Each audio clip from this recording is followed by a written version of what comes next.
사실 지난번에 우리가 이미 이 이익공유제에 대해서 이제 얘기를 했었습니다. 그런데 그때도 이게 이제 앞으로 지나가면서 마치 이제 눈사람 점점 커지듯이 맞아요. 혹시 그렇게 될 수도 있다 이런 얘기를 드렸는데 정말로 불과 일주일 만에 이제 법이 3가지가 돼가지고 이제 다시 돌아왔어요.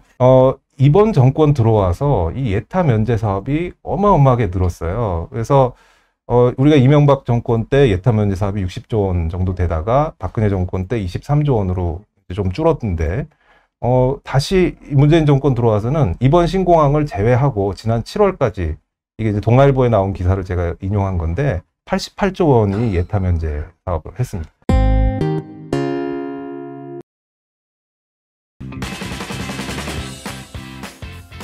안녕하세요. 권남은 민세진의 경제 이야기입니다. 네. 자, 오늘 그 2번째 시간인데요. 민 교수님 지난번 첫 번째 시간 하셨는데 반응이 어떻던가요? 그렇게 할 거면 점점점. 예. 아니 그러니까 내용이 저희가 좀 의욕이 앞섰나 봐요. 그죠? 이렇게 좀 이렇게 차근차근 네네. 좀 재밌는 이야기를 해드릴 수도 있었는데 너무 막 알맹이 전달하느라고 급급하지 않았나라는 반성이 좀 되기는 했습니다. 네, 그 첫 번째 시간에 이제 저희가 평소에 어떤 것들을 하는지를 좀 보여드리려고 이제 너무 과욕이 앞선 그런 측면이 있는데요. 앞으로는 좀 더 그 공감 가는 이야기, 좀 더 이렇게 좀 쉽게 전달이 가능한 그런 중심으로 노력을 하도록 하겠습니다. 네. 예, 자, 오늘 이번 주 칼럼, 네네. 기사 뭐 어떻게 뽑으셨어요? 자, 2주의 그 기사와 칼럼 시간입니다. 먼저 저희가 이제 첫 번째로 뽑은 기사는 손실보상 협력이익 공유 사회연대 기금 3법 입법 공식화 이 여당발 기사인데요. 사실 지난번에 우리가 이미 이 이익공유제에 대해서 이제 얘기를 했었습니다. 그런데 그때도 이게 이제 앞으로 지나가면서 마치 이제 눈사람 점점 커지듯이 맞아요. 혹시 그렇게 될 수도 있다 이런 얘기를 드렸는데 정말로 불과 일주일 만에 이제 법이 3가지가 돼가지고 이제 다시 돌아왔어요. 그래서 이 상생연대 3법, 네, 어나더 3법이 지금 등장한 거죠. 그래서 그 요즘 이제 3법이 굉장히 많아가지고 이제 여러분들이 참 익숙지 않으실 것 같은데요. 이번 이제 이 3법은 영업손실보상법 같은 경우에는 이제 그 코로나 방역 때문에 이제 제한된 그런 업종에게 손실을 보상한다. 근데 이게 규모가 굉장히 어마어마한 규모를 지금 얘기를 하고 있고요. 그다음 이제 이익공유법은 협력이익공유법은 지난번에 저희가 이제 말씀드렸던 그건데 약간은 그때는 이제 코로나 보상 얘기가 많이 처음엔 그랬는데 지금은 대기업 플랫폼 기업과 뭐 중소기업 간의 어떤 상생협력, 그러니까 오래전부터 이제 내려왔던 그 상생협력에 맞습니다. 조금 중점을 두고 있는 것 같고, 3번째 사회연대 기금법은 개인 기업의 자발적인 기금을 조성해서 코로나 피해 소상공인 자영업자를 지원한다 이런 내용을 가지고 있습니다. 예, 뭐 읽기만 해도 굉장히 많은데요. 이거 어떻게 생각하세요, 민 교수님? 저는 사실 이제 사회연대 우리가 협력이익 공유법은 이제 지난 시간에 우리가 얘기를 했었으니까 이제 사회연대 기금법이나 손실보상법 같은 경우는 사실 이게 되게 뭐랄까 사회적 보험 성격을 갖는 거를 해보자라는 얘기가 되는 거잖아요. 근데 사실 예를 들어서 고용보험 같은 경우에도 자영업자들이 가입해서 평소에 적립을 하고 그 다음에 이제 이렇게 손실이 났을 경우에 폐업을 하거나 할 경우에 이제 받을 수 있는 게 마련이 이미 돼 있었어요. 근데 이제 이거를 그래서 자발적인 가입이다 보니까 가입률이 뭐 1%도 안 된다고 전체 자영업자에 그렇게 제가 알고 있기는 한데 그러니까 사실 이거를 그러면은 약간 그런 그 고용보험의 기존에 있던 형태를 강제성을 가지고 하는 형태로 가는 건가? 약간 이걸 구체적으로 어떻게 실현을 하려나? 근데 이제 이걸 보게 되면은, 우리가 지금 방송 전에도 얘기를 했지만, 매출을 보상해주는, 매출 손실을 보상해주는 이런 얘기가 되고 있잖아요. 그러니까 규모가 어마어마할 수밖에 없거든요. 네. 근데 그거를. 예, 영업손실보상법 같은 경우에는 이제 월 24조를 얘기를 하시더라고요. 그러면 이제 1년으로 하면은 거의 300조에 육박하는 그런 내용이 되는데, 이 우리나라 정부 규모가 이 세금 총 그 지출 규모가 550조 정도 되거든요. 그러니까 정말 어마어마한 이제 얘기를 하는 겁니다. 근데 그 정도 규모가 과연 될까? 제가 생각해 볼 때는 그 정도 규모가 되지는 않을 것 같거든요. 그 이제 예. 사실 그래서 이제 기재부에서 이거는 너무 무리가 간다라는 네. 의견을 낸 거고, 이제 거기에 나온 반응이 그러면 이렇게 고통상한 사람들을 외면하자는 말이냐 이렇게 얘기가 나서, 저는 사실 그 부분이 굉장히 좀 그랬던 게 뭐냐면, 그러니까 이성적으로 문제점을 지적을 했는데 거기에 대고서는 너는 왜 가슴이 따뜻하지 않아? 이렇게 반박해버리면 네. 할 말이 없는 거거든요. 나만 못된 네. 사람이고 나만 나쁜 사람이 되면 사실 거기다 네, 대고 네. 이 상황에 더더군다나 뭐라고 얘기를 할 수가 없는 거죠. 그래서 사실 그런 부분이 되게 걱정이 됐고, 저는 여당 후보가 더 늘어나면 안 되겠다라는 생각도 솔직히 했어요. 지금. 아니, 너무 정치적인 말씀하지 마시고. 네네, 알겠습니다. 저희가 이게 예. 이 경제 방송입니다. 그래서 이게 그 사실은 네네, 정치적으로 굉장히 중립적인 관점에서 보게 되는데요. 저는 이렇게 생각합니다. 이게 이 정부가 어떤 예를 들어서 뭐 코로나 때문에 이제 어쩔 수 없이 9시 이후에는 영업 금지를 한다라고 할 때 그로 인해서 당연히 피해 받으신 분들이 있고요. 그 피해에 대해서 우리가 이제 그분들이 이제 그 나머지 분들을 이제 도와주신 거고, 그로 인해서 피해를 받은 거는 당연히 이제 도와드리는 게 맞다고 생각을 합니다. 그러나 이제 저희가 이제 경제학자라서 그런지 몰라도 이런 거를 이제 접근할 때 항상 이 순서가 있잖아요. 그래서 피해가 정확하게 얼마나 발생했을까? 그 다음에 지금에 있는 가용 자원 중에서 그 분들에게 불효불급한 거는 줄이고 그분들한테 더 드려야 되겠다. 그게 이제 2번이고, 3번에 가서 그렇게 해서 도저히 안 될 때 추가적으로 재원을 마련해야 되겠다. 이렇게 이제 3단계로 가는데, 과연 처음에 1, 2단계를 제대로 했는가라는 거에 대해서 이제 의문점이 생기는 거죠. 그리고 네, 맞습니다. 마지막에 네. 3단계만 집중을 해서 돈을 막 이만큼 만들겠다. 맞아요. 너무 이렇게만 가고 있는 게 아니냐. 그래서 예. 제가 이제 사실 이어서 칼럼 네네. 소개도 같이 드리는 게 예, 맞을 예. 것 같은데, 제가 이제 준비한 칼럼이 제목이 이제 피해와 고통의 양극화라는 제목의 한겨레 신문에 나왔던 칼럼인데요. 예, 김기식 선생님이 쓰신 칼럼입니다. 근데 저는 사실 이 내용에서 굉장히 공감했던 게, 지금 말씀하신 내용하고 연관이 되지만, 그 지난번에 이제 1차 전국민 재난지원금이 14조 3천억 원이 지급이 됐는데, 4인 가구 기준에 이제 100만 원이죠. 예, 100만 원 받았습니다. 그래서 예, 알차게 100만 원 받았습니다. 근데 이제 이거를 만약에 이걸 계산을 하신 거예요. 영업 금지된 자영업자들한테 그 한 달 동안에 월 임대료 최저임금을 지급했으면 그 재원으로 다 된다는 거예요. 그러니까 이렇게 피해가 양극화되고 고통도 양극화되고 있는 시기에 이 소중한 재원을 사실은 집중해서 지급을 했더라면 오히려 더 크게 쓰일 수도 있었던 돈인데, 그게 너무 이렇게 뿌려져서 나가다 보니까, 뭐 100만 원이 물론 적지 않은 돈이기는 합니다만, 그거를 이렇게 다 그냥 흩어버린 거죠. 그래서 그런 면에서 지금의 이런 그런 분위기로 봤을 때 굉장히 좀 정확한 지적이 아닌가, 네. 굉장히 공감이 돼서 이 칼럼을 뽑아봤습니다. 예, 사실은 제가 뽑은 칼럼도 그거와 연관이 있는데요. 제가 뽑은 칼럼은 저기 매일경제신문에 뭐 의도한 건 아니지만 2주 연속 매경 칼럼을 뽑았는데, 김경도 기자께서 재난지원제도의 연말정산 방식을 도입을 하자, 이런 말씀을 하셨습니다. 사실 이제 우리나라가 굉장히 세원을 투명하게 이제 관리를 많이 해와서, 신용카드로 거의 모든 사람들이 이제 돈을 쓰고, 그러니까 뭐 현금 매출 비중이 굉장히 작잖아요. 그리고 세금 제도도 굉장히 잘 마련이 돼 있어요. 그래서 이 두 가지를 잘 활용하면 어떤 분들이 피해를 입었는지, 얼마만큼 피해를 입었는지를 상당히 정확하게 산출해낼 수 있다는 게 이제 저희 경제학자들의 의견입니다.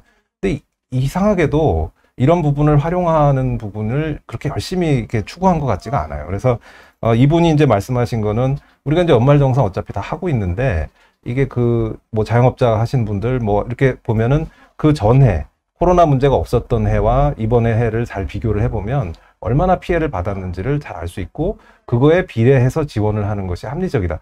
사실 저희들끼리는 이런 얘기를 작년 연초부터 다 해왔었어요. 맞아요. 그런데 네. 이런 거에 대해서 생각보다 관심이 없으시더라고요. 그래서 그 저는 약간 예. 그런 것도 있는 것 같아요. 기존의 제도를 이용을 하는 것에 대해서 좀 정치인들이나 특히 별로 네. 이렇게 관심이 없으신 것 같아요. 뭔가 새로 만드는 걸 좋아하시는 것 네. 같아요. 좀 저는 그런 좀 예. 피해가 아닌가라는 생각이 들어요. 하여튼 차제에 이런 부분들이 어차피 이게 뭐 엄청난 돈을 쓰자 뭐 이런 얘기까지 나왔으니까 좀 더 돈을 쓰긴 쓰더라도 이게 당연히 이제 뭐 피해 보상이라든지 그런 도움은 드려야 되는데 정확하게 쓸 돈을 쓸 곳에 써서 허투루게 쓰이는 일이 없도록 하자라는 것이 이제 저희의 생각입니다. 네. 또 새로운 내용 또 준비해 오셨더라고요. 네. 네. 두 번째는요, 사실 이게 할까 말까 하고 제가 좀 망설였는데, 왜냐면 이것도 경제적인 이슈라기보다는 좀 정치적인 그 영향력이 제 이제 말씀은 많이. 끊어놓고 지금 대놓고 예. 하시는 거예요? 네. 최근에 이제 아무래도 서울 부산시장 선거가 앞으로 다가오다 보니까 이제 가덕도 공항에 대한 관심이 점점 높아지고 있습니다. 사실 저는 이제 부산에 연고가 없다 보니까 이거의 이제 정치적인 의미에 대해서는 뭐 전혀 알지를 못하고요. 네. 이건 진짜 경제적으로 너무 중요하기 때문에 네네네. 제가 용서해 드려야 될 것 같아요. 네. 예. 그래서 이거를 해야 된다 말아야 된다 이런 말씀은 이제 드리고 싶지 않고, 다만 이제 이 뉴스는 이게 이제 김종인 국민의힘 비상대책위원장께서 이런 말씀하셨어요. 가덕도 하나 한다고 해서 부산 경제가 확 달라지는 거 아니다.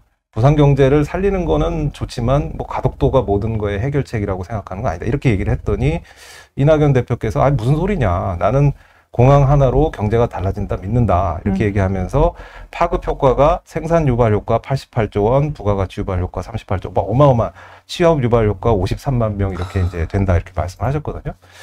근데 제가 좀 궁금한 것이 사실 이 정도로 누군가 이제 추산을 했으니까 이런 게 나왔겠죠. 이 정도로 효과가 좋으면 이론의 여지가 별로 없어야 돼요. 맞아요. 그냥 하면 돼요. 맞아요. 그런데 왜 이론의 여지가 막 이렇게 논란이 벌어질까 생각을 해보면 이게 이제 이 공항 이슈가 뭐 어떤 분은 18년을 끌었다고 얘기를 하는데요.